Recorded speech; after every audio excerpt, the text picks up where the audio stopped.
Allir þættir samstæðvarinnar eru fáanlegir á öllum helstu hlaðvarpsveitum.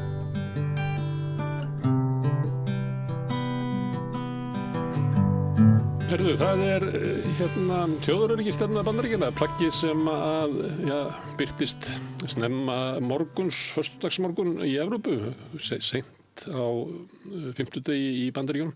Við var ekki mikla umtal með, við fundist að kannski skrítið að það vætti vera meira umtal í íslenskum miðlum, en það var nú utanríkisráðherra að vera að ræða þetta í Silfrinu í gær og við höfum rætt þetta töluvert við Rauðaborðið. Við ætlum að halda áfram. Hingað kominn Valur Ingimundarson, prófessor.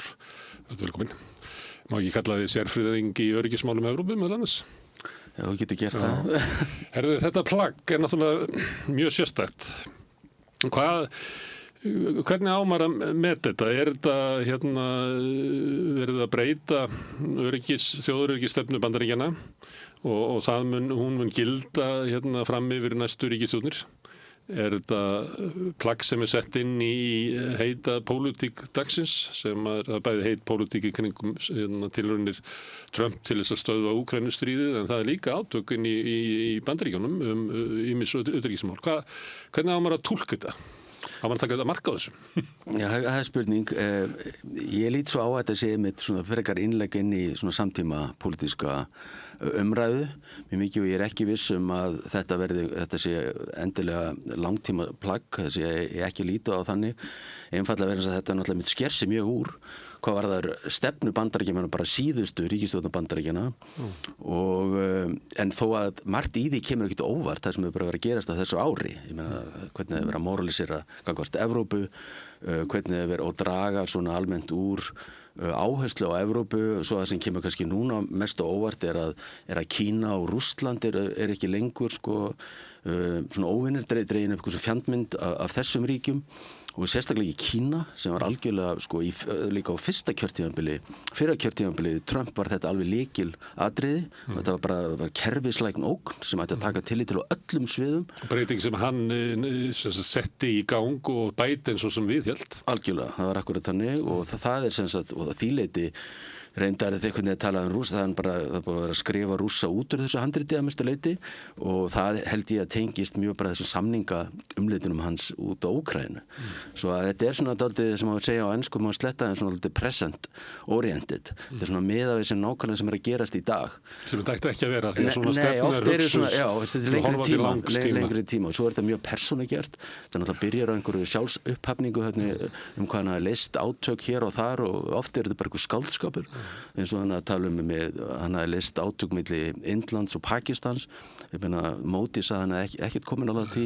Svo hann að búa til einhver átök milli eins og það hafi verið einhver átök, bein átök milli Serbíu og Kosovo. Það er ekkert verið að gerast í þessum málum þessu ári. Ég meina, svona mætti halda áfram. Svo settum frið á milli Tælands og Kambódíu, þar var menn að sprengja bara í gær. Já, eða bara Egyptaland og deilu Egyptalands og Eþíópíu þessa vatnsaflsvirkjun þarna heilmikla, það er ennþá óleyst mál. Svo það er svona verið að draga einhver svona mynd upp, og svo er reyndar því er ekkert fylgt eftir almennilega í plagginu að því leyti. En sérstaklega hvernig það talar Evrópu, það er svona ákveðna mótsagnir þar líka. Fyrsta lagi talar með þessi bara hnignandi álfa.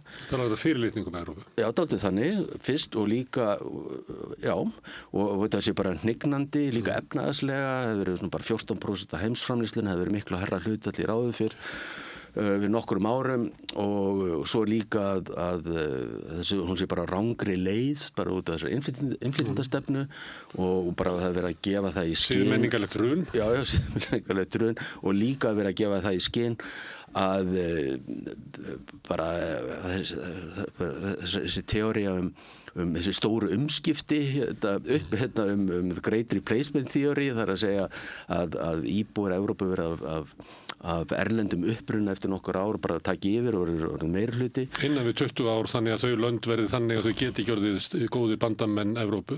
Nei, Bandaríkjanna.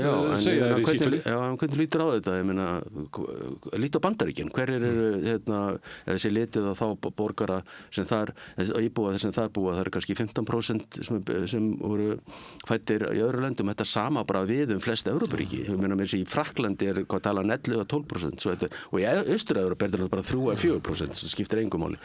þú veist, svo að þetta bara þetta svona að vera daðra í kynþáttastefnu þarna og beinum hætti, en síðan sagt sko, eftir að þetta sagt, þá samt en við getum ekkert afskrifað Evrópu og talaður það, jú, þetta hún sé efnahagslega sterk og að mörgu leyti, ég meina það er að vera að bera saman við Rússland og hernaðarstyrkur líka þegar að vera að bera saman Rússland einu að vera sterkur, þeir segja það er bara beinlínis sagt það. Það fannst mér nú þetta svolítið skrítið. Já, svolítið mótsagnarkennt sko, allt saman, eina sem sagt að þessi standa veikar í kjarnorkuvopn sko, svo að og þá komum við aftur að því sko, sem mér finnst sko, að vera að segja þessi skýrsla hefur verið túlkuð og hún hefur verið túlkuð þannig eins og þetta sé bara einhver að Bandaríkjamenn séu með þessu að bara svona láta einhverju svona sjálfskipuðu leiðtoga hlutverki sínu á alþjóðavettvangi og með því að bara og þeir séu að leggja áherslu á bara bakgarð sína gæslappa það er að segja, þú veist, Karibahafið og Rómönsku Ameríku, eitthvað svoleiðis. Það hætti að vera að lögga í alþjóðlegum málum, út allan heim. Ég bara sé þetta ekki vera að gerast, sko. Þetta samt sagt einhvers staðar í skýrslunni. Já, en á sama hátt. Sama hátt verið að ítreka stefnuna Tævan og í Kyrrahafi. Það líka sagt sko að við viljum þrátt fyrir að hlutinni séu að fara í ranga átt í Evrópu að þá á samt að rækta sambandi við Evrópu á sumum sviðum og ég vil meina það. Og sérstaklega flokka sem eru svona like-minded trumpistunum. Já, það er verið að gefa það náttúrulega skýna þessi populistaflokkar og gefi líka skýna að þeir séu þeir eini sem getur viðhaldið tjáningafrelsi í Evrópu og annað slíkt, svo náttúrulega hver er besti og karakter Evrópu bara. Já, en hver er besti helsti vinnur Trump í Evrópu? Það er Orbán. Og þessi maður sem hefur að sölsa undir sig svoleiðis bara fjölmiðlum, ekki bara, og náttúrulega ræður öllu meira og minni í ríkisfjölmiðlum. Trump er að skipta sér að því hver er fréttastjóri CBS, sko. Já, svo þetta er svo mótsagnarkennt, hvernig þetta er sett fram. Og ég vil líka segja það, þess vegna maður ágjörlega að líta á þetta plagg sem eitthvað, sko, eigi að taka mikið mark á því þeim skilningi að þeir séu eitthvað að svona láta þessi hlutverki sínu. Vegna þess að Bandaríkjun og Evrópa eru svo nátengt líka bara og þessi áhersla líka á efnahagsmál og viðskiptatengsl og miðausturlönd eru allt í norðin bara eitthvað svona bara eitthvað svæði viðskiptatækifæri en varðandi Evrópa og Bandaríkjun þeir eru svo nátengt, þetta eru stærsta fjárfestingasvæði í heimi þetta eru sko 5.000 triljónir dollarar í gagnkvæmar fjárfestingar þarna. Það er þetta er stærsta líka viðskiptasvæði í heimi. Þú veist, svo að ég sé þetta ekkert sko ganga upp, þú veist, að fara að gefa Evrópu, þú veist, upp á bátinn með einhvern svona, svo hefur hann líka alltaf notað það er bara hvernig hann opererar Trump, hvernig hann opererar í svona alþjóðasamskiptum bara svona notar öryggismálin til að ná fram einhverjum tilslökunum og efnahagsögun eitthvað svoleiðis sko. Svo að ég sé þetta ekki gerast að Bandaríkin sé að draga sig út úr Evrópu eða draga sig sko, þessi samkeppni við Kína að það muni gerast í raun. Það er svona mín tilfinning þó að þessi megin áhersla lögð á vesturhvelið og það er náttúrulega ástæðan og það tengir svo mikið innanlandsmálum sko, bara og þessari innflytjenda umræðu bara hans helsta stefnumáli og þess vegna þessi ofur áhersla á þetta svæði og að senda þetta stærsta flugmóðurskip í heimi á þetta svæði og ég meina, og hvað? Og hver er tilgangur með þessu þarna? Þú veist, og þá komum við einu öðru og það er það sem það er líka ákveð afturhvarf þetta. Mér finnst eins og, þú veist, með því að leggja áherslu á þetta svæði, þá bara verður að hverfa aftur til svona, og þessi hervæðingu þessa svæðis, það er náttúrulega líka verið að gefa það í skinn, hervæðingu svæðis, að þá erum við svo lítið aftur á svona Reagan tímabilið, sko, 9. áratuginn þegar, þú veist, þegar við reyna að steypa stóli einhverjum fjandsömmum ríkisstjórnum á þessu svæði og svona. Varðandi vesturhvelið, þá er það þannig að þetta séu viðbrögð við að í flestum af þessum löndum eru orðin meiri viðskipti við Kína en Bandaríkin. Ekki flestum, eins og stærstu löndunum. Og þannig að þetta séu viðbrögð við því. Og þannig kemur líka fram að það er að gera svona eina heild úr Ameríkonum, bæði varðandi nýtingu auðlinda og sjaldgæfara málma sem eru mikilvægir í svona tæknilegri framþróun. Þannig að það eins og hann vilji búa til bara svona samilegt svæð úr þessu og þá hugsaði maður nú, já það var út af því sem hann talaði svona Kanada og Grænland á sínum tíma. En fókusin kannski meira suður í þessari skýrslu. Og það hljómar einmitt eins og þú ert að segja með Reagan, hann ætli að fara hann skipti sér að kosningunum í Argentínu.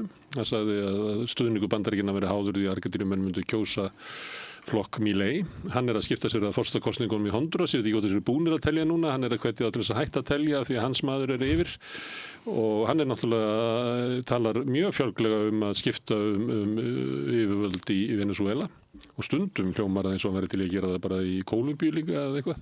Þannig að þetta klárlega, þetta stór þáttur í utanríkisstefnu þessar ríkisstjórnar.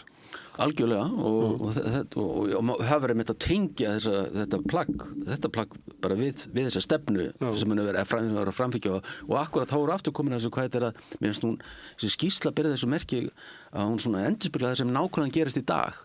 Eins og þetta, stærsta flugmóðskip í heimi komið þarna og þessi þrýstingur á Maduro í Venezuela og svoleiðis og hvað ætlar að gera?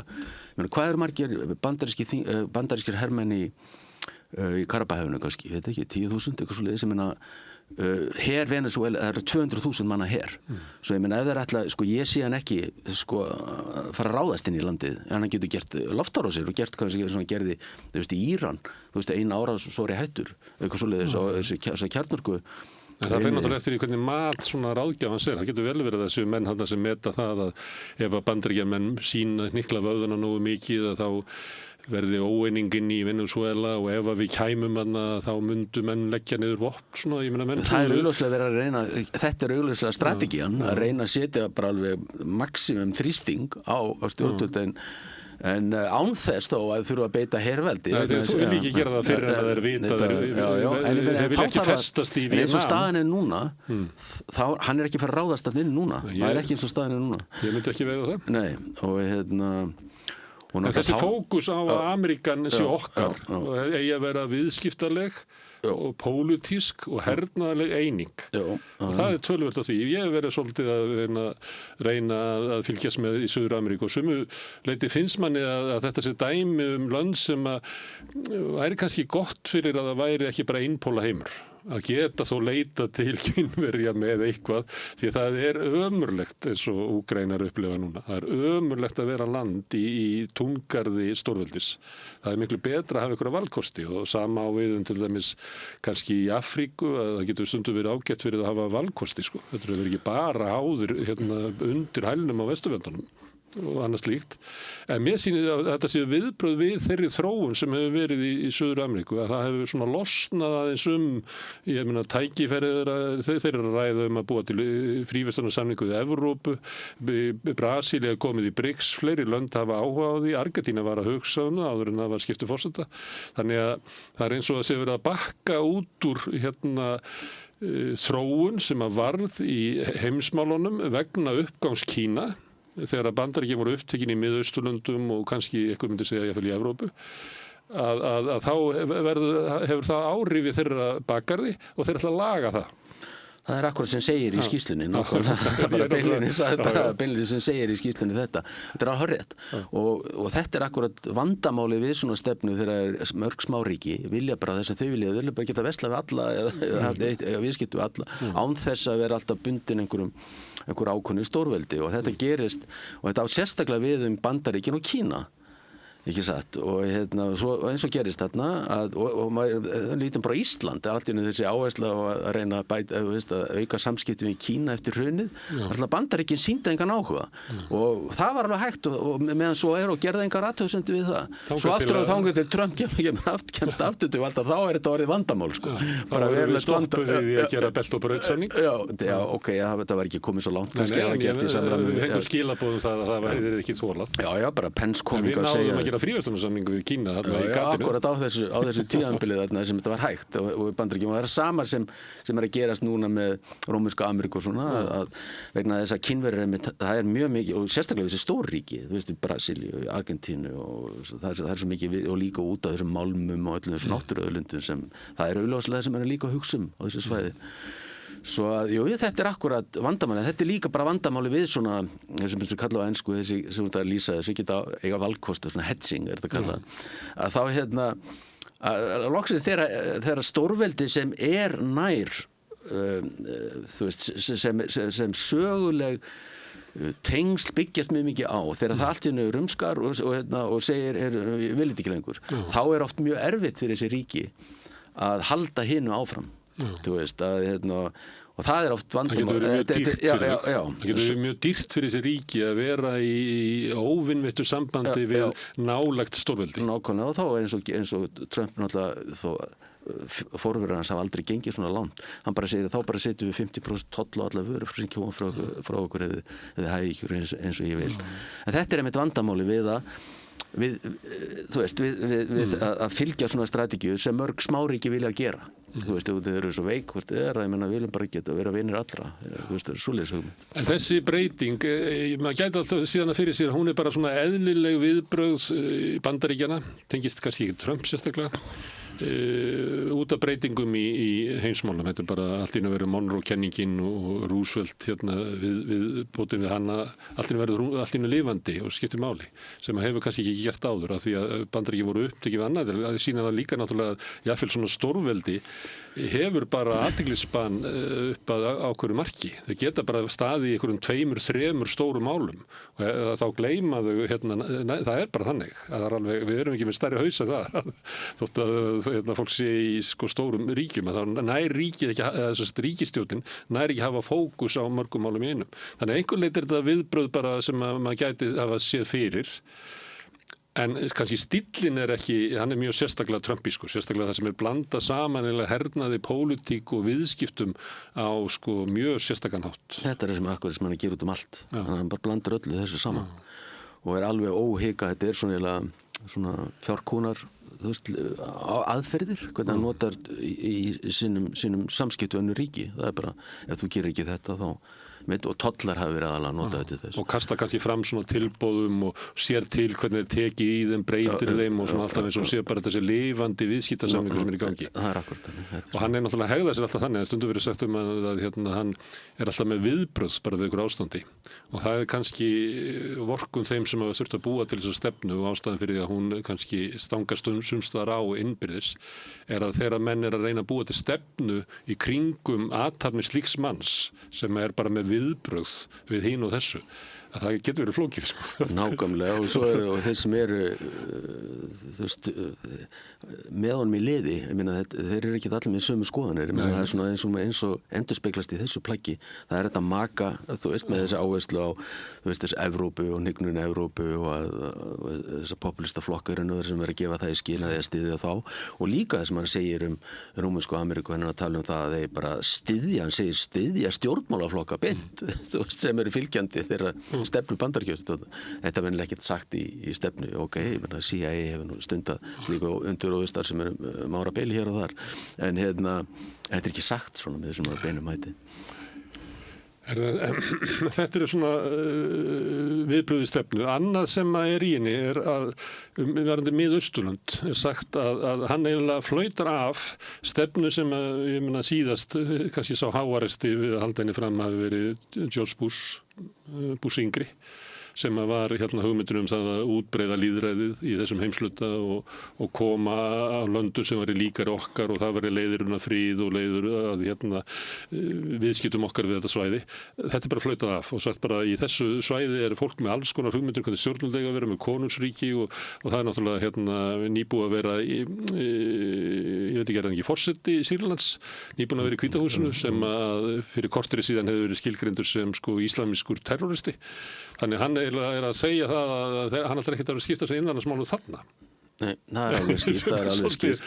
Og skjör, því hann segist alltaf að gera það í Evrópu og Suður-Ameríku, en í Mið-Austurlöndum nei. Já, þetta einmitt líka mjög ótrúverðið, á þessu svæði. En ekki samt sögulegt að það sé bara sagt að útbreiðsla lýðræðis í þessum heimsluta að vera hættir í. Og líka ekki, og það sem líka, kannski það ekki verið að upphæfa Ísrael heldur.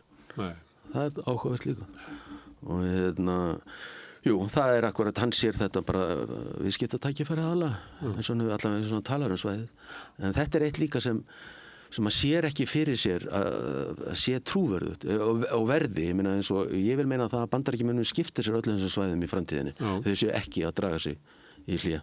En þeir munu kannski hægt að vera með þetta yfirvarp sem Bush var með að þeir væru að útbreiða lýðræðis. Já, það alveg farið út úr þessari stefnu. Hann hefur aldrei falið það. Hann á móti bara mannréttindi, lýðræðis, útbreiðslu mitt lýðræðis, öll gildi, þannig gildi eru komin út úr þessari stefnu og það náttúrulega eitt sem þú veist að Bandaríkjaþingi munu eiga erfitt með og það náttúrulega margt þarna og líka þú tekið til því hvernig viðbröðin í Bandaríkjunum það eru alveg örfáir sem republikanar sem eru búin að bregðast við þessu og það eru þarna einn eða tveir sem bara einn sem sagði steig fram og sagði þetta náttúrulega alveg bara fráleit sko, þú veist eitthvað svoleiðis, ég algjörlega á móti þessu og en aðrir þegja og það margt þarna sérstaklega og eins svona sem eru að lesa sér hans til að mörgum þar finnst bara hvernig þið tala Rússland til dæmis. Það alveg horfið úr öllu, þú veist, og svo að þeir sem eru til dæmis í hermálunum þingsins, það eru replikanar þar,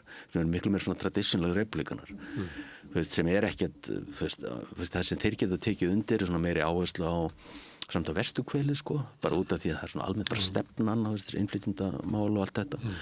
En ég meina þeir geta ekki, og líka svo munum við segja, hvernig heldur það verið líka í framkvæmd þessi samkeppnið í Kína og alþjóðavettingi, auðvitað mun hún halda áfram. Ég meina bara eftir því sem Kína styrkist og það náttúrulega, þú veist, og verður þessi miklu samkeppni.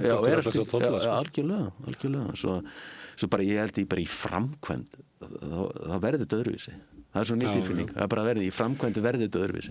En þetta með Miðausturlöndum, þetta ekki bara afleiðing af því að svo stefna sem að ég nefni George Bush, en það voru margir fleiri sem hafa svo áberandi í hans tíma, að það bara svo stefna var gjaldþrota. Og þannig að náttúrulega sú stefna var gjaldþrota bara þegar hún var sett fram þannig að þetta sér þetta í hug þannig að hún verður ekki þó svo að þetta viðskiptatækifæris tal hans að það muni, en Bandaríkjamenn þurfa eiginlega að búa til þá nothafa stefnu fyrir Miðausturlönd og kannski Ísrael að þú nefnir það því að það eiginlega furðulega lítill þáttur í þessu sem mjög sérstakt frá Bandaríkjunum, en kannski það vegna þess að það bara pólitískt sko svo hættulegt, sérstaklega inni í makarhefingunni þar sem að hún að sumuleyti, ég kann ekki að telja það sko hvort þessi klofningur svona í 50-50 eitthvað, en það allavega mjög sterkar raddir inni í makarhefingunni sem eru bara ósáttir við að Bandaríkin skuli alltaf taka hagsmuni Ísrael fram yfir hagsmuni Bandaríkin eins og þeir myndu orða það. Nákvæmlega. Nei, það verður fróðlegt að sjá, ég meina þá er þetta ekki eftir að leysa, nú þetta friðarsamkomulegi hans þarna og varandi Gaza, þú veist að nú eftir að hvað gerist þar og svo ég meina hann þetta mun ekkert snúast bara viðskipti, þú veist, pólitíkin á svæðinu, það náttúrulega alveg að reyna. Það er vanskið að sjá að leiðin sem hann hefur boðað sé framkvæmanleg. Já, það mjög orðað þannig. Þetta svona óskykja. Já, og svona. Herðu, Evrópa, það er búið að vera lengi á leiðinni að Bandaríkjamenn séu að draga sig aðeins úr Evrópu og leggi minni áherslu á það. Við þekkjum það náttúrulega hér. Innkoma Bandaríkjanna í Evrópu byrjaði hér þegar heri kom og kannski var það bara fyrsta merki minni áhuga Evrópu þegar heri fór af minni segði. Var ekki 2004. Þannig þetta hefur verið lengi á leiðinni. Já. En kannski þetta sett inn í svona eins og þú ert að benda á, þetta svona sett inn í pólitík dagsins, þannig að kannski erfitt að átta sig á því hvað svona seigfljótandi langtíma stefnubreyting og hvað sett upp til þess að réttlæta vilja Trump til þess að breyta stefnunni gagnvart Rússlandi. Já, það er alveg augljóst, það er innan Trump-stjórnarinnar eru ákveðnir einstaklingar og meðal annars nú fer fram sem sagt endurskoðun á herviðbúnaði og viðveru Bandaríkjanna og alheim, bara út allan heim. Og þá verið að tala það sem sagt að það eigi að draga úr viðbúnaði Bandaríkjamanna í Evrópu og bara kalla hermenn heim, en það er fyrirstaða í þinginu gegn þessu sko, það er fyrirstaða. Og þess vegna verður áhugavert að sjá því að núna í framhaldi þessara skýrslu og þá kannski fyrsti prófsteinnin og hvort þessi eitthvað markana er það hvort þessi skýrsla átt að klára hana bara í sumar og síðan hefur þetta tafist en ef hún kemur út núna á næstu vikum eins og hefur verið talað þá ætti að koma í ljós hvort þessi ykkur alvar á bakvið þetta þessi að virkilega það nú eru hvað þessi ekki svona 80.000 hermenn í 75-80.000 í Evrópu, bandarískir hermenn og þá var aðalega verið að tala um það og sá sem fer fyrir þessari vinnu reyndar hefur verið talsmaður þess að draga mjög úr viðveru Bandaríkjanna í Evrópu en hann hefur nú ekki alltaf náð sínu fram svo að áhugavert að sjá hvernig þetta mun skilur og sérstaklega út eða þá er verið að tala um þessi frontline states líka eins og Rúmeni og Búlgari og einhver svoleiðis svona að vera að draga þaðan út eða því að ef við séum litið á Þýskaland ég meina það er náttúrulega margir hermenn í Þýskaland en þeim sko viðverðan er að þar hún tengist ekki bara Evrópu hún tengist líka bara umsöfum þeir annars staðar í heiminum, Afríku og eitthvað svoleiðis sko, Miðausturlöndum og svona svo að það voru aðeins að sjá í því samhengi líka sko, en það er svona fyrsti prófsteininn á þessu stefnu hvað kemur út af þessu og í framhaldi þess síðan gefur síðan hermálaráðuneytið eins og nú er stríðsmálaráðuneytið sem heitir núna að það mun gefa út skýrslu sínar áherslur og þegar þessar tvær skýrslur eru komnar þá ætti að vera komin einhver svona ætti maður að sjá svona myndina hvað svona myndir að dragast upp Ég hlusta á ræðu Hegseth, hann var einhvers staðar, hann var ekki í Texas þess að hann var einmitt að tala ég held að það eru bara á laugardaginn og þá var hann með svona áherslur og það var mjög pólitísk ræða sko það sem hann var eiginlega að reyna að tengja sko Trump við Ronald Reagan hann var í bókasafni Ronald Reagan ég veit mér fannst þess að vera í Texas en ég er alltaf núna efinsu það er ekki Texas í Kaliforníu bókasafni er í Kaliforníu hann hefur verið þar og þá voru áherslunar til dæmis á Vesturkvelið og var svona verið að réttlæta pólitísk afskipti og fleira en hún var algjörlega sko bara pólitísk sko og endalaust verið að tala um Trump og hans sýn og hans visku og hans getu og hans vilja og þetta er alveg ótrúlegt að hlusta á þetta skulle vera sem einu sinni var kallað sko forysturíki lýðræðis þetta hljóma náttúrulega bara eins og alræðisríki þar sem hefur verið að hampa sjáandi foringja sko, sem allt sér úr leiðtoga dýrkun ótrúleg en ég sá að hérna í pólsku blöðunum að þeir voru að segja að það væri plugginni sem lægi fyrir þinginu sem væri búið til í sameiningu út úr ykkur þingnefnd republikana og demokrata það sem ekki mætti merkja niðurskurð í herafla í Evrópu en það er samt þannig að þótt þessi skrítin skýrsla þá er hugmyndin á bakvið þetta er sko stefnan og svo verður allt sem er byggt ofan á að hvíla á þeirri stefnu en kosturinn kannski við þá sem að vilja fara aðra leið heldur en að svona makarhreyfingin vill er að það er svo sem margt í þessari stefnu sem að má réttlæta alls konar hluti þannig að hún leggur ekki mjög skýrar línur Nei, nákvæmlega. Það er svona eins og að segja spenna á milli þátta í henni. Eins og bara hefur komið fram til dæmis í tilraunum Trump til þess að semja við Rússa. Það sést bara að inn í ríkisstjórninni eru ólík sjónarmið. Það fer eftir í hvort að svona hans viðskiptafélagar fara á fundin eða Rubio. Rubio er nær Evrópu heldur en viðskiptafélagar Trump og það er hlutið þessu sem að veldur því að það er erfitt ráð í þetta. En hann stefna að það sé bara meiri hagsmunir, svona America First, að það er meiri hagsmunir fyrir okkur að eiga góð samskipti við Rússland heldur en að viðhalda þessu stríði í Úkraínu. Þannig að við viljum gera það. Við viljum bara skilja þá Úkraínu stríðið eftir ef okkur tekst ekki að semja frið og þá verður Evrópa bara að sinna því eða þá bara ræðst þetta með einhverjum hætti. En við teljum það að þessu ríkari hagsmunir Bandaríkjanna að draga Rússland aftur inn í svona alþjóða viðskiptasambandið og þar til gutunum.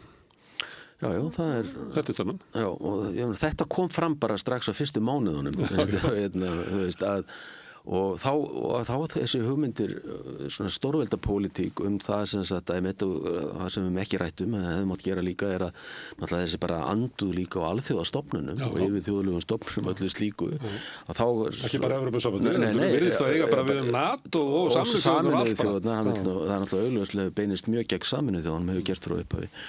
og þá einmitt, og þetta var hann að segja strax þá, og þá spyr maður sig hvort að markmiðið sé það að umbreyta þessu kerfi, alþjóðakerfi sem í dag þannig að þetta verði bara þessi stóru ríki sem ráða þessu og skipta öllu sín á milli og þá er þetta sem kallað að vera ensku eða svona í áhrifasvæði, spheres of influence og það sem sé að hugsa og þannig bara vinna geta hann inni með Rússum þessu og svo haldið áfram. Þetta er akkurat það sem er sko stóra spurningamerkið. Hvort honum muni takast eitthvað svona eins og sem hann að gefa í skinn, gaf strax í skinn eftir hann tók við og þú sér nú líka bara svona að gerast á Gaza og svona hvernig Sameinuðu þjóðirnar skiptu bara engu máli og hafa ekkert skipt máli í þessu ferli, ekki neitt. En endanum náða náttúrulega bara sinni friðartillögu gegnum öryggisráðið. En endanum vann hann raunverulega. Já, en hann hefði ekki þurft þess vantanlega, ekki einu sinni að fara með þetta hann hefði ekki farið með þetta fyrir öryggisráðið nema bara út í að vissi að þetta eru samþykktar til að fá svona auki lögmæti en samt sko sem stofnun hefur náttúrulega Sameinuðu þjóðirnar áhrifalausar. Nei, þetta er ekki niðurstaða sem kemst í gegnum vinnu innan stofnunar eða milli ríkja. Þetta er þetta bara ákvörðun Donald Trumps sem að hann þröngvar í gegnum málsaðila og svo endanum líka gegnum öryggisráðið. Sem að sýnir nú kannski svolítið veikleika Sameinuðu þjóðirnar. Já, bara eitthvað smávegis og líka hvernig og líka Sameinuðu þjóðirnar eiga ekki að koma að þessu með beinum hætti heldur að lausn málsins. Þú veist eins og þannig var þetta alltaf þá var alltaf að reyna að fá Sameinuðu þjóðirnar eftir stríð inn í þetta og voru sendu friðargæslulið hvað sem það var og stundum tóku Sameinuðu þjóðirnar að sér bara stjórn heilu svæðana eins og sem getur með Kosovo eftir stríðið þar í nokkur ár svo að já, þetta er stórmunur og þá erum við aftur komin að þessu bara hvers konar hugmyndir hann hefur alþjóðakerfið ekki satt bara, þessu sem hefur verið í gildi og þetta er náttúrulega svona gengur gjörsamlega gegn öllum hugmyndum til þess Evrópuríkja þú veist að veikja allar þessar stofnana strúktúr svo það verður mjög áhugavert að sjá hvernig þetta muni enda. Þá komum við kannski að spennandi stöðu sem er staða Evrópuríkjanna og sumlítið hafa þau náttúrulega undanförnum áratugum svolítið neykst til þess að taka eiginlega upp stefnu Bandaríkjanna og þau hafa ekki verið að verja alþjóðastofnunnar eins og þeir hefðu kannski mátt gera þar sem stefna Bandaríkjanna var augljós og með þess áður en Trump kom það voru aðrar ríkisstjórnir í Bandaríkjunum sem virtu kannski ekki með sömu fyrirlitninguna og Trump en það voru ekki til þess að efla og Bandaríkjanna draga þessu út úr hinn og þessu samningum og dómstólum og okkur fleira. Það er ekki sagt á eftir að koma í ljós hvort að Bandaríkin séu að draga herafla út en þau eru að draga áherslur út. Það er staða Bandaríkjanna sem svona alveg hryggjarsúlan í NATO. Ég meina það komið spurningamerki við það. Það er og þá er hvernig ættu Evrópuríkin að bregðast við? Maður myndi segja þá fá Evrópuríkin þá tækifæri til þess að móta sér síðan bara sjálfstæð utanríkisstefnu sem að þurfi ekki að vera að hafa Bandaríkin alltaf góð og það geti verið ánægilegt fyrir Evrópu nema að það eru bara fjölmenn þjóðríki og þarna ég meina erfitt að sjá að það sé eitthvað svona skýr samstaða sem að myndist í Evrópu þegar að Bandaríkin hafa dregið sér tilbaka. Stundum er talað ég kalla að vera svona friðar að tryggt frið í Evrópu, Bandaríkin. Af því að þeir eru þarna svo sterkir og stórir með hendina yfir, svo dragar hann tilbaka. Að þá verður allur hópurinn að koma sér saman, að þá er ekki borðið lengur þannig að þessi einn við endan sem að segja bara meira og minna hvernig hlutinir er að vera. Nú er þetta orðið hringborð og við höfum að koma okkur saman um það. Þá koma fram ólík sjónarmið ríkjanna í Norður-Evrópu og Suður-Evrópu, Vestur-Evrópu og Austur-Evrópu. Þú veist, ég segi þetta bara í þessar stundum að tala þess að Evrópa sé eitt fyrirbrigði. Og bara í þessari skýrslu talaðu það líka og það er akkurat, ég hef ekki svör við þessari spurningu en þetta er það sem sagt ef maður lítur aðeins fram á við þá eru svona ákveðni möguleikar í stöðinni ef að þetta gengur eftir eins og þetta lýsa þessu að þeir muni draga sig bara út úr Evrópu miklu leyti Bandaríkjamenn þá náttúrulega eru tveir kostir annarkvort þá bara endurreisa NATO sem einhver evrópska stoð þú veist, þetta sé bara Evrópu, þú veist, að NATO verði bara einhver evrópskt hernaðarbandalag eða að þetta fari bara inn í Evrópusambandið. sem hluti af Evrópusambandinu sko. En það, ég tek alveg undir það, en vandamálið það að þetta það eru svo mörg ólík ríki þarna og þeir verða þá að hafa eitthvað mjög sameiginlegan sterkan óvinn, eins og í þessu tilfelli ef hún tekist það Rússland voru mikið eins og þetta og það það sem heldur þeim mjög mikið saman, þó ekki öllum, með sérstaklega Austur-Evrópuríki nokkur sem hafa aðra skoðanir eins og Ungverjar og Slóvakar sem stjórnvöld í þessum löndum, Slóvakar og núna Tékkar og svo að þá eftir að en þetta sem maður sér sem sem einhverja möguleika en þá alveg eftir að útfæra þetta en þeir eru eyða samt sko lítur á það að tala um það Bandaríkjunum er svo dóminerandi sem alveg rétt þeir eru að eyða $1.000 milljörðum á ári í hermál en ég meina ef þú tekur saman það sem Evrópuríkin og eru búin að verja núna í hermál og eru búin að lofa að gera á næstunni. Já, það er sérstaklega búin að lofa því að það er annað sem við líka eftir að sjá hvernig framkvæmdin verður. Já, það er alveg rétt, en samt sem áður, bara ef við tökum sama tölurnar núna, þá verður þetta verið eitthvað 400 og eitthvað milljarðar. Ég meina, þetta er ekki lítið, það er ekki þannig, sko. Og svo að maður ekki, þú veist, það er eftir að koma í ljós hvað kemur út úr þessu. En ef það verið samstaða innan Evrópu að leggja höfuðáherslu á hernaðaruppbyggingu og vörn gagnvart óvininu sem er Rússland, þó svo að það sé orðið vinur Bandaríkjanna, að þá hefur Evrópa efnahagslegan þrótt til þess að gera. Kannski ekki á sama tíma viðhalda stríðin í Úkraínu. Það kostar nú sitt. Já, það er alveg hárrétt. Það er einmitt og það er verið svo, þú sér nú bara hvernig Zelenski er að svona fóta sig í því, hann er ekki tilbúinn til að bara, þú veist, að móta einhverja stefnu með Evrópuríkjunum. Hann telur sig vera það háðan Bandaríkjamönnum í þessu. En núna, hann var í London í gær eða ekki, hann er í Róm, hann var að tala við Páfann bara í morgun ekki. En þú sérst hvernig hann talar. Hann talar alltaf það er alltaf þessi balans. Við erum alltaf að vinna líka, við getum ekki verið án Bandaríkjamenn. Er það ekki vegna þess að hann gerir sig grein fyrir því að ef Bandaríkjamenn fara í burtu, þá hefur Evrópa ekki þrótt til þess að viðhalda stuðningi við Úkraínu. Það er ekki bara í stríðinu, heldur það að halda raunverulega úkraínska ríkinu gangandi. Já, það er eitt og líka bara að heyja stríðið. En þess að bara, ég held að við talaðum þetta áður, ég meina 85% sko geta til að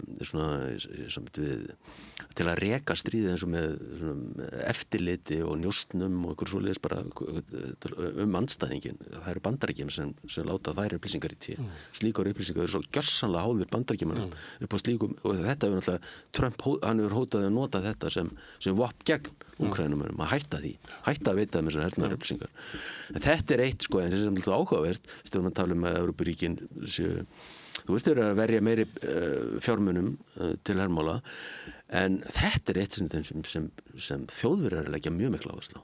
Þeir eru að leggja alveg ofboðslega mikla peninga í nákvæmlega þetta að styrkja getu sína á þessu sviði. Svona upplýsingum, hernaðarupplýsingum og svoleiðis. Þeir átta sig á því án þess er þetta vonlaust. Menn eru hljóttan að byggja upp her og varnir sem eiga við stríð dagsins. Það reynist eins og alltaf vera röng ákvörðun því að stríð morgundagsins er síðan annars. En það hættulegast er að búa til varnar viðburði með við stríð gærdagsins. Það kannski hafa menn líka gert. Margt til í því. En í skýrslunni þá kemur svona föðurlegt ráð til Evrópu sem er einhvern veginn, maður getur orðað þannig að Rússland er þarna. Þetta eru 145 milljónir og þeim munu verða áfram að þið verðið að búa til einhver samskipti við þetta ríki. Þannig að það er að því að það sem að gæti saman að Evrópu er sameiginlegur óvinur. En Bandaríkjamenn munu ekki styðja Evrópu í því. Nei, það er alveg klárt eins og benda á dæmi þarna eins og með Þýskaland að þeir að flytja Volkswagen-verksmiðjuna til Kína til þess að geta notað rússneskt gas. Þetta virkar nú ekki sem argument sko. Þetta var mjög skrítið. Ég hjó einmitt eftir þessu. Það er ekkert sem segir sem er þetta að rekja þessi rússnesk orka sem það getur bara verið eitthvað allt önnur orka sem Kínverjar að nota í þetta. Þetta er svolítið tónnin í þessu. Fyrirlitninga tónnin gangandi Evrópu er svolítið yfirgengið. Það er hárrétt sko. Og manstu eftir eitthvað tíman að komi svona kveðja til Evrópu frá Ameríku? Aldrei.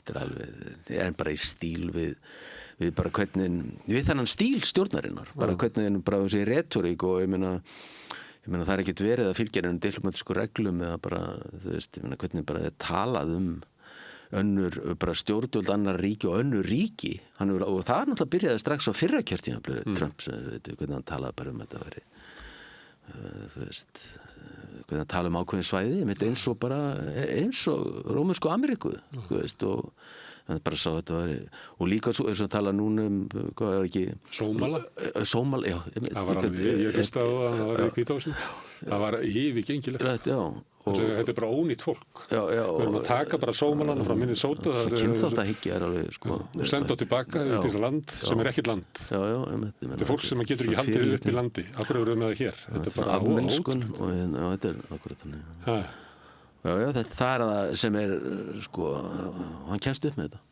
og hefur náttúrulega sumuleyti held ég hann hafi haft áhrif á heimsísu með þessu svona ófyrir veitni og bara ruddaskapur veður svolítið yfir samfélag og þá komum kannski að þessu með tilkynningu að það sé ljós í Evrópu sem að séu þjóðernissinnaðir flokkar og miða við hvernig Pence varaforsetinn talaði í München þá vísaði í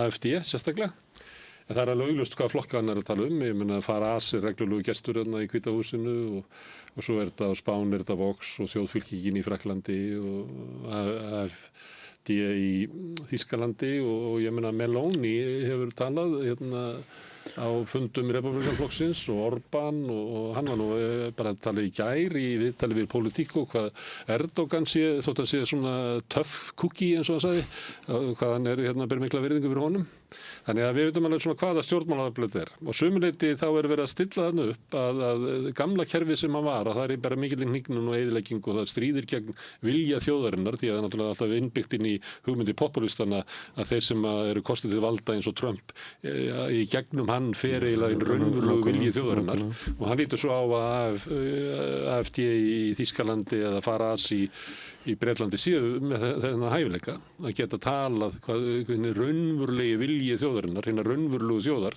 þar sem þetta ekki innflytjenda.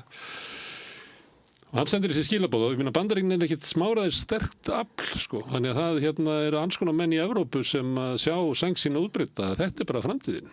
Og nú mun verða upprisa svona, við getum kallað þetta nýfasískra flokka og það bara frami fyrir mig að skella mér á þennan vagn. Ekki fer ég að vera sósíaldemókrati eða kristilegur demokrati í pólitík sem er bara dæmd til að tapa. Þannig að þetta er svo nálægt bara svona innanríkispólitík að maður fyrir að hugsa alls konar svona hvaða áhrif þetta hefur á því svæði sem að kannski þjóðöryggisstefna Bandaríkjanna hefur vanlega ekki sko. Ég veit samt ekki hvað mér rekja þetta til Trump beint sko, eða hvað þá þessari stefnu. Þetta hefur bara verið að gerast undanfarin ár, ekki satt, í Evrópu. Að þessir populistaflokkar, hægri populistaflokkar að verða oft stærri heldur en sem miðhægri flokkar og íhaldsflokkar til dæmis, sem náttúrulega sem hefur verið bara þróun sem sagt og þeir eru með svona 20 pluss svona í næsta nágrunni okkar þeir eru komin náttúrulega 30 í Bretlandi og sama í Frakklandi og yfir í Frakklandi og síðan og líka og í sömum konunum hafa líka AfD verið að fá fleiri atkvæði skoðanarkonunum heldur en kristilegir, þú veist, eða svona svipa allir svona núna. Svo þetta að gerast allstaðar, en ég veit ekki hvað maður tengi þetta beint við Trump, sko.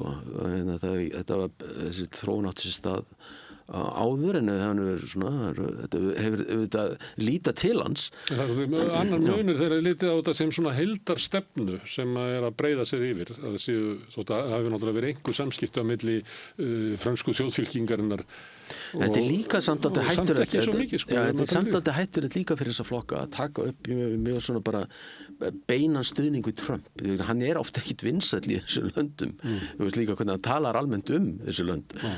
Þetta svona tvíeggja sverð sko, fyrir þessa flokka að bara að stökkva á vagnin sko. Þetta líka þjóðernisflokkar, það má ekki gleyma því. Þeir eru sem eigin þjóðmenninga þeir geta verið að taka við lítum á fyrsta kjörtímabil Trumps.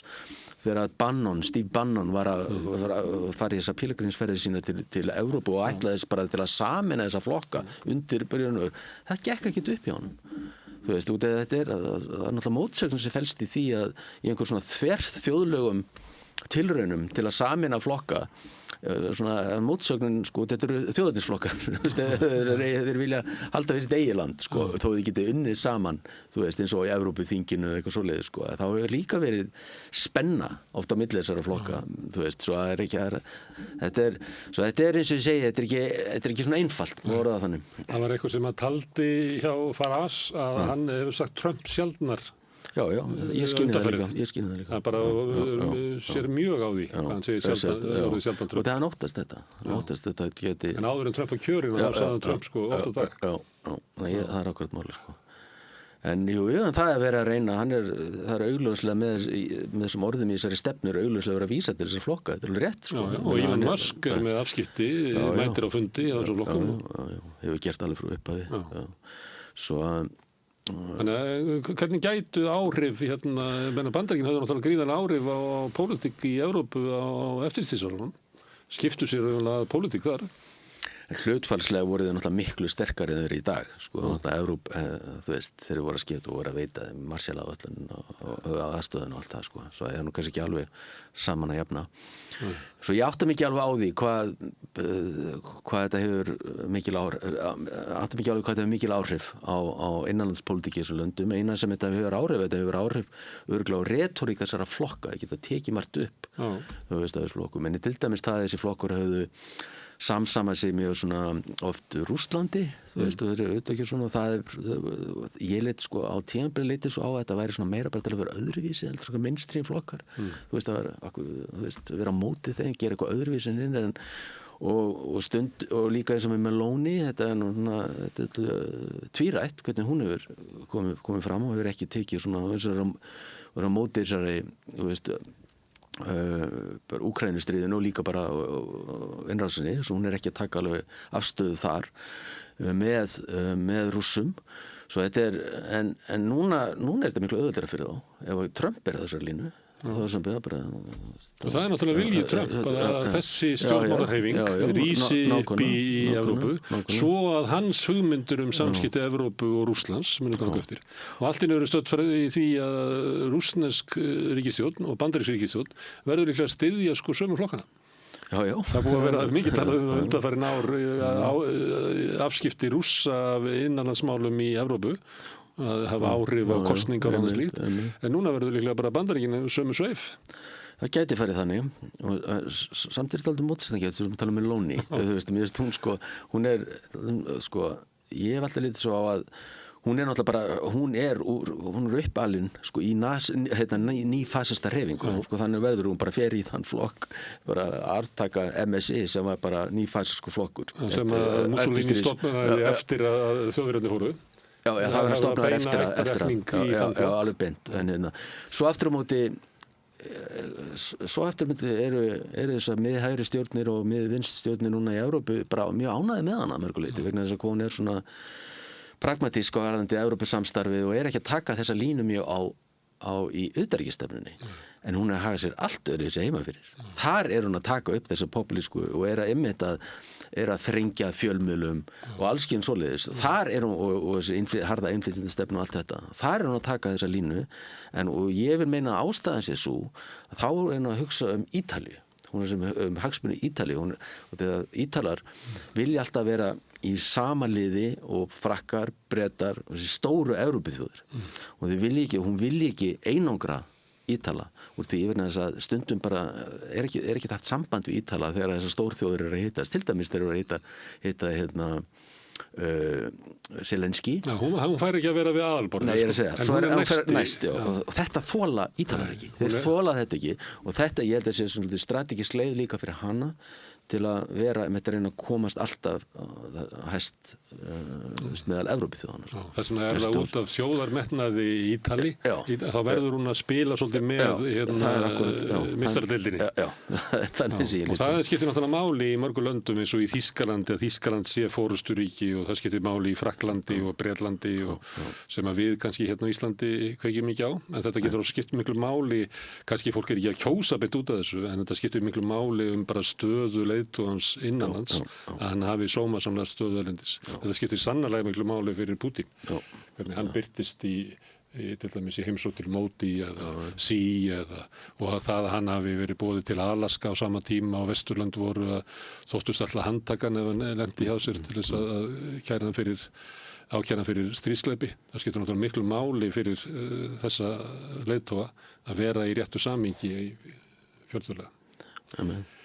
Herðu, en stór hluti fjallaði Kína og það var að sömuleyti síður herskátt heldur mátti reikna með. Kannski það mat af svona tilraunum fram eftir árinu að hóta háum tollum og eitthvað fleira og þegar Kínverjarnir komu svo með yfirlýsingum að þeir myndu hefta útflutninga og fágætum málmum til Bandaríkjanna, að þá eiginlega bara fór loftið úr. Kannski bara Kína orðið of stórt til þess að Bandaríkin geti kúað á efnahagslega. Þeir geta það ekki. Nei. Það náttúrulega alveg skýrt. Þeir myndu skaða sjálfa sig miklu meira. Já, það alveg skýrt og ég held þessi alveg rétt mat og það með einhverju leyti túlka þennan nýja tón gagnvart Kína þannig. Samt aldrei áhugavert að hvernig talaði Indland í þessari skýrslu út því að náttúrulega hann búinn að brenna alla brýr á baki sér gagnvart Indlandi en það samt ennþá talað það svona, þetta ekki gert að einhverju þetta náttúrulega síðustu 15 ár hafa Bandaríkin verið að rækta mjög tengsli við Indland einmitt í þessari sem mótvægi við Kína og nú svo stefna mjög hefur Trump mjög veikt þá stefnu og svo það ekki verið eitthvað að upphefa. Indland alltaf nefnt en Indland alltaf nefnt svona og það alveg svona virðingatón sko með bandalagsríkjum Bandaríkjanna, þú veist eins og Japan, Suður-Kóreu, Ástralíu. Sem kannski óraunhæft að Indland muni sætta sig við. Ég held að Indland líti svo á að þeir taki ekki afstöðu í stórvelda átökum Kína og Bandaríkjanna. Þeir muni aldrei verið í öðru liðin á móti hinu. Það ekki hagsmunir okkar Indverja. Við myndum líklega bara að segja. Já, en þið myndu kannski tala svona fyrir ári hefðu kannski orðað þetta öðruvísi og þá alltaf talað sko strategískt samband Bandaríkjanna og Indlands, við erum í þessu saman og gegn Kína og alveg, ég fór einhverjar ráðstefnu þar sem þetta gekk bara út af þetta og hvernig Indverjarnir töluðu og við komumst upp með það að bara eiga okkar samskipti við Rússland alveg óháð öllu öðru og það svona sögulegt samband sem við viljum viðhalda en við erum saman í liði gegn Kína og þessi tónn hefur eitthvað breyst sko. Hann hefur eitthvað litið breyst líka með þess að Japan og Suður-Kóreu, finnst það ekki?